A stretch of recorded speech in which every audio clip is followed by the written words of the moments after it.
Hello guys, स्वागत है आप सभी का हमारे चैनल में। तो गाइस, जैसा कि आप सभी जानते हैं कि प्यून एग्जाम से रिलेटेड क्लासेस हम आपके लिए लेके आते रहते हैं। तो आज हम फिर से हाजिर हैं आपके लिए अर्थव्यवस्था की एक नई क्लास के साथ। तो चलिए गाइस, वीडियो को पूरा देखिएगा, आपको इसमें बहुत कुछ सीखने को मिलेगा। तो गाइस देखिए, जैसा कि आप सभी जानते हैं कि प्यून एग्जाम के साथ साथ टेट एग्जाम की भी नोटिफिकेशन जो है वो आ चुकी है।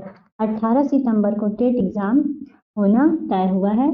तो गाइस, अगर आपने इसकी नोटिफिकेशन के बारे में अभी तक नहीं देखा है कि एग्जाम की डेट क्या है, एप्लीकेशन फॉर्म भरने की तिथि क्या है, ओपनिंग तिथि और क्लोजिंग तिथि, अंतिम तिथि और प्रारंभिक तिथि क्या है, तो आप जाके मेरे वीडियो में जाके देख सकते हैं। उस वीडियो का लिंक आपको डिस्क्रिप्शन बॉक्स में मिल जाएगा। मैंने आपको वहाँ पे फुल डिटेल्स दिया हुआ है। तो चलिए हम आज की क्लास स्टार्ट करते हैं। देखिए गाइस, पहला क्वेश्चन है, निर्धनता किस प्रकार की समस्या है?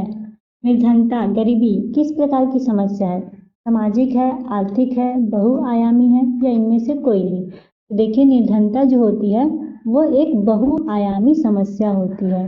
कैसी समस्या है? बहुआयामी समस्या।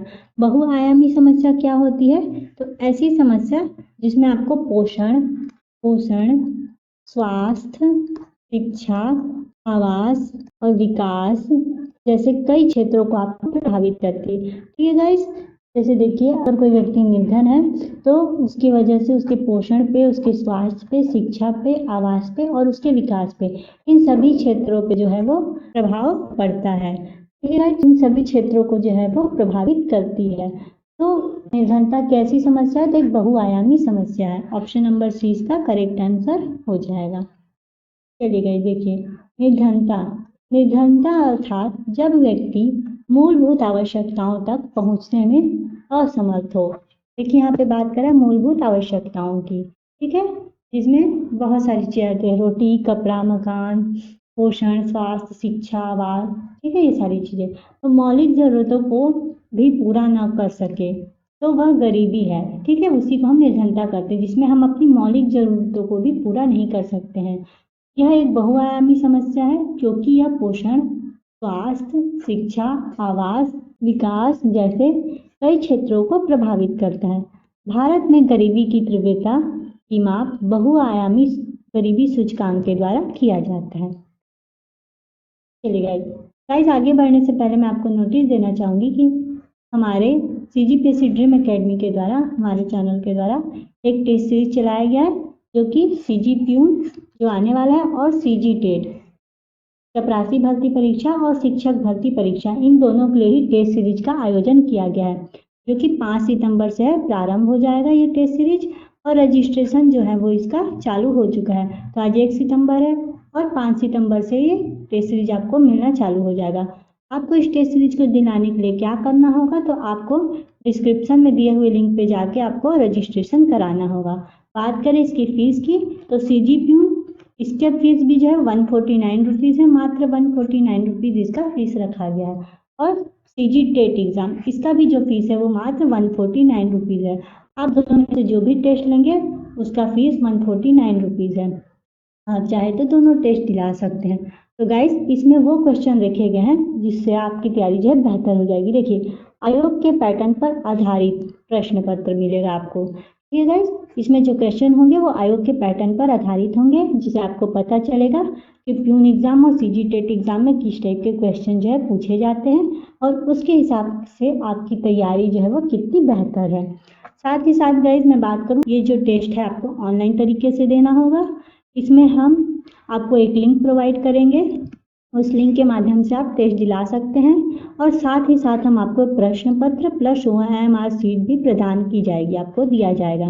ठीक है, अगर आप लिंक के माध्यम से टेस्ट नहीं दिलाना चाहते हैं तो आप जो है प्रश्न पत्र और OMR शीट को प्रिंट करा लीजिए और घर में बैठ के आप ऑफलाइन तरीके से एग्ज़ाम दे सकते हैं, और आप हमें OMR शीट को भेज सकते हैं, जिसे हम चेक करके आपको बता देंगे कि आपकी रैंक कितनी है। ठीक है, टेस्ट पेपर का सॉफ्ट कॉपी भी आपको मिल जाएगा। ठीक है गाइस, अगर आप इस टेस्ट सीरीज को दिलाना चाहते हैं तो लिंक आपको डिस्क्रिप्शन में मिल जाएगा, वहाँ पे जाके आप रजिस्ट्रेशन करा सकते हैं।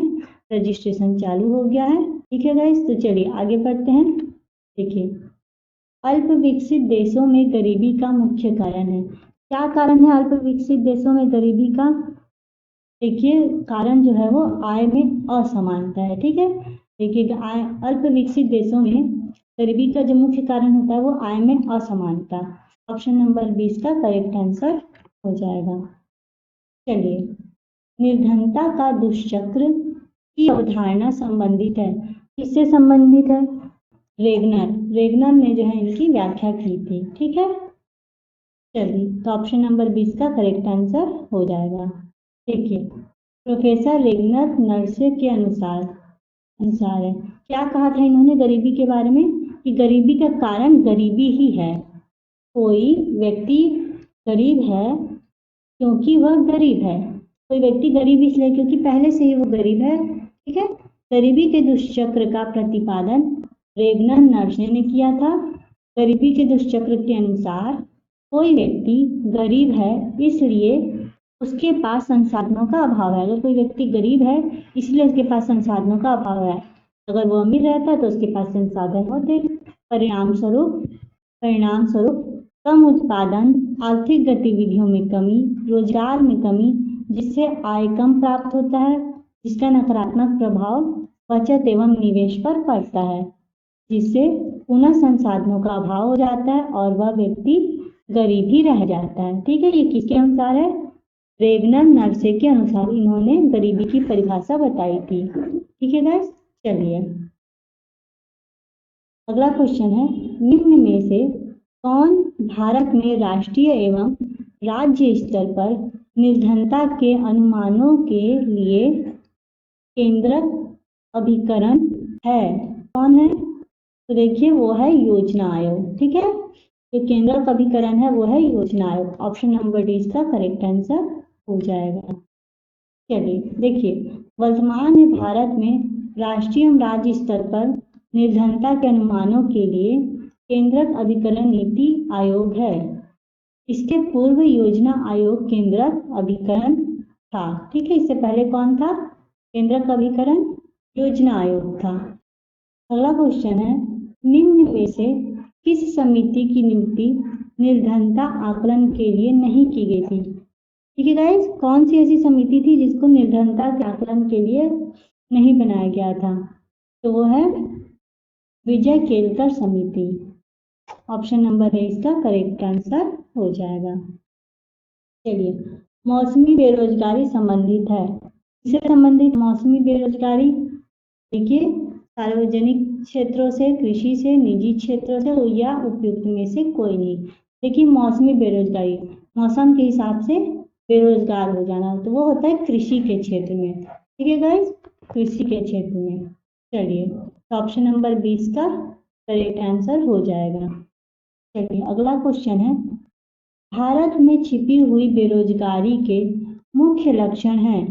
मुख्यतः क्या लक्षण है? देखिए बेरोजगारी के जो मुख्य लक्षण क्या हैं, तो देखिए जो मुख्यतः है वो है प्राथमिक क्षेत्र का। ऑप्शन नंबर सी इसका करेक्ट आंसर हो जाएगा। अगला क्वेश्चन है, भारत में अधिकतम बेरोजगारी है, किस प्रकार की बेरोजगारी है? तकनीकी, चक्रीय, संगठनात्मक या संरचनात्मक? तो किस टाइप की बेरोजगारी है? तो भारत में जो सबसे ज्यादा बेरोजगारी है वो है संरचनात्मक बेरोजगारी। क्या होती है संरचनात्मक बेरोजगारी? देखिए संरचनात्मक बेरोजगारी वो बेरोजगारी है जो कौशल के अभाव में होती है। ठीक है, कौशल या स्किल के अभाव में जो बेरोजगारी होती है। जैसे डिमांड है कंप्यूटर ऑपरेटर की और आपको कंप्यूटर चलाना नहीं आता है, तो आप बेरोजगार हैं किस लिए? अपने कौशल की वजह से, अपने स्किल की वजह से। कौशल के अभाव में जो हम बेरोजगार रहते हैं, तो वो जो बेरोजगारी होती है वो संरचनात्मक बेरोजगारी होती है। तो ऑप्शन नंबर डी इसका करेक्ट आंसर हो जाएगा। देखिए संरचनात्मक बेरोजगारी यह कौशल के अभाव की स्थिति में उत्पन्न होती है, जब लोग रोजगार के अनुरूप योग्यता धारित न कर पाने के कारण बेरोजगार रहते हैं। ठीक है, जैसे मैंने बताया कि अगर कंप्यूटर ऑपरेटर के लिए रोजगार निकला है और आपको कंप्यूटर चलाना ही नहीं आता है तो आप योग्यता धारित न कर पाना। ठीक है, आप उस योग्य नहीं है। यह अपर्याप्त उत्पादन क्षमता का परिणाम और अल्प विकसित व विकासशील अर्थव्यवस्था की समस्या है। चलिए गाइस अगला क्वेश्चन देखते हैं, भारत में बेरोजगारी की किस्म पाई जाती है। किस प्रकार की बेरोजगारी की किस्म पाई जाती है? तो देखिए भारत में तो ग्रामीण अल्प रोजगार भी पाया जाता है, चक्रीय बेरोजगारी भी है, संरचनात्मक बेरोजगारी भी है। तो ये उपयुक्त सभी पाए जाते हैं। ठीक है, भारत में सभी बेरोजगारी जो है पाई जाती है। चलिए अगला क्वेश्चन है, भारतीय खाद्यान्नों के उत्पादन का सर्वाधिक अंश निम्नलिखित में से किस फसल से प्राप्त होता है? सबसे ज्यादा अंश किस फसल से प्राप्त होता है? तो देखिए वह है चावल से। ऑप्शन नंबर 20 का करेक्ट आंसर हो जाएगा। चलिए निम्न में से कौन सा मुद्रा का कार्य नहीं है? मुद्रा का कार्य निम्न में से क्या नहीं है? तो मूल्य का स्थितीकरण करना। ऑप्शन नंबर ए, मूल्य का स्थितीकरण करना मुद्रा का कार्य नहीं है। तो ए इसका सही आंसर हो जाएगा। चलिए भारत में मौद्रिक व साख नियंत्रण के लिए किस दर को सबसे महत्वपूर्ण माना जाता है? कौन सा दर है जो सबसे महत्वपूर्ण माना जाता है मुद्रा और साख के नियंत्रण के लिए? वो हो जाएगा रेपो रेट। ठीक है, रेपो दर। ऑप्शन नंबर बी, इसे ही हम सबसे ज्यादा महत्वपूर्ण मानते हैं। चलिए अगला क्वेश्चन है, वर्तमान में थोक मूल्य सूचकांक के लिए नया आधार वर्ष है। कौन सा आधार वर्ष है? तो देखिए गाइस इसका जो नया आधार वर्ष है वो इनमें से तो कोई भी नहीं है। अभी जो नया आधार वर्ष बना है वो 2011 से 12। ठीक है, 2011-12। तो नया आधार वर्ष क्या हो जाएगा? 2011-12 हो जाएगा। चलिए देखिए थोक मूल्य सूचकांक, यह एक मूल्य सूचकांक है जो चुनी हुई वस्तुओं के लिए सामूहिक औसत मूल्य का प्रतिनिधित्व करता है। वर्तमान में थोक मूल्य सूचकांक हेतु आधार वर्ष 2004-5 से परिवर्तित कर 2011-12 कर दिया गया। पहले क्या था? 2004-5 था और अब उसको चेंज करके 2011-12 कर दिया गया है। चलिए काली मुद्रा क्या होती है? काली मुद्रा जिसे हम ब्लैक मनी कहते हैं। ठीक है, काला धन। क्या होती है काली मुद्रा? तो वो यह अवैध आय है जिस पर आयकर नहीं दिया जाता है। ठीक है, कैसी आय होती है? जिस पर हम टैक्स नहीं भरते, उसे ही हम काली मुद्रा कहते हैं। तो ऑप्शन नंबर डी इसका करेक्ट आंसर हो जाएगा। चलिए अगला क्वेश्चन देखते हैं, भारत में कर्मचारियों के महंगाई भत्ते के निर्धारण का आधार क्या है? ठीक है, भारत में कर्मचारियों के महंगाई भत्ते के निर्धारण का आधार क्या है? क्या आधार है उनके निर्धारण का? तो वो हो जाएगा उपभोक्ता मूल्य सूचकांक। Option A. ठीक है, ऑप्शन नंबर ए इसका करेक्ट आंसर हो जाएगा। चलिए अगला क्वेश्चन है, भारत में म्यूचुअल फंड निम्नलिखित में से किसके द्वारा नियंत्रित किया जाता है? म्यूचुअल फंड को किसके द्वारा नियंत्रित किया जाता है? देखिए वह सेबी के द्वारा। ठीक है गाइस, सेबी के द्वारा इसको नियंत्रित किया जाता है। ऑप्शन नंबर 20 का करेक्ट आंसर हो जाएगा। देखिए म्यूचुअल फंड यह एक ऐसा कोष है जहां कई निवेशक का पैसा एक जगह पर जमा किया जाता है। सभी लोग म्यूचुअल फंड में इन्वेस्ट करते हैं, तो सभी जितने भी लोग हैं जो इन्वेस्ट करे वो हो गए निवेशक। इनका पैसा जो एक जगह जमा हो गया, इकट्ठा हो गया और इस फंड में से फिर बाजार में निवेश किया जाता है। उन्हीं पैसों को क्या किया जाता है? फिर से उसको इन्वेस्ट कर दिया जाता है। ठीक है गाइस, चलिए निम्नलिखित में से कौन सा एक राष्ट्रीयकृत बैंक नहीं है? कौन सा बैंक है जो राष्ट्रीयकृत बैंक नहीं है? तो वो हो जाएगा आईसीआईसीआई बैंक। ठीक है, आईसीआईसीआई बैंक जो है वो राष्ट्रीयकृत बैंक नहीं है। ऑप्शन नंबर सी इसका करेक्ट आंसर हो जाएगा। देखिए भारतीय औद्योगिक साख एवं निवेश निगम आईसीआईसीआई बैंक की स्थापना 1955 में विश्व बैंक तथा संयुक्त राष्ट्र के सुझाव पर की गई। इसका उद्देश्य क्या था? देश के निजी क्षेत्र में लघु एवं मध्यम आकार के उद्योगों का विकास करना। कैसे उद्योग? लघु एवं मध्यम आकार के उद्योग। इस बैंक को छोड़कर शेष बैंक जो है राष्ट्रीयकृत बैंक है। ठीक है गाइस, चलिए आप सभी इसका स्क्रीनशॉट भी ले सकते हैं। अगला क्वेश्चन है, जिला साख योजना बनाई जाती है, किसके अंतर्गत बनाई जाती है? तो देखिए वो है लीड बैंक के अंतर्गत जो है जिला साख योजना बनाई जाती है। ऑप्शन नंबर ए इसका करेक्ट आंसर हो जाएगा। देखिए, भारतीय रिजर्व बैंक ने दिसंबर 1969 में लीड बैंक या अग्रणी बैंक की योजना प्रारंभ की थी। ठीक है, इसी को हम अग्रणी बैंक भी कहते हैं। तो इस समय कब की गई थी इसकी योजना प्रारंभ? दिसंबर 1969 में। इसके अंतर्गत प्रत्येक बैंक को एक जिला आवंटित किया जाता है और उस बैंक को लीड या अग्रणी बैंक की संज्ञा दी जाती है। इसमें क्या करते हैं, प्रत्येक जिले का लीड बैंक संबंधित जिले में साख व्यवस्था के समन्वय में अग्रणी भूमिका निभाता है। भारत में लगभग सभी जिले में यह योजना जो है लागू है। लीड बैंक जिला स्तर पर साख योजना का निर्माण कर उसे पूर्ण करने में केंद्रीय भूमिका निभाता है। चलिए, अगला क्वेश्चन है, निम्नलिखित में से कौन एक रेपो दर को नियमित करता है? कौन करता है रेपो दर को नियमित? तो हो जाएगा भारतीय रिजर्व बैंक, आरबीआई जो है वो इसको नियमित करता है। तो ऑप्शन नंबर ए इसका करेक्ट आंसर हो जाएगा।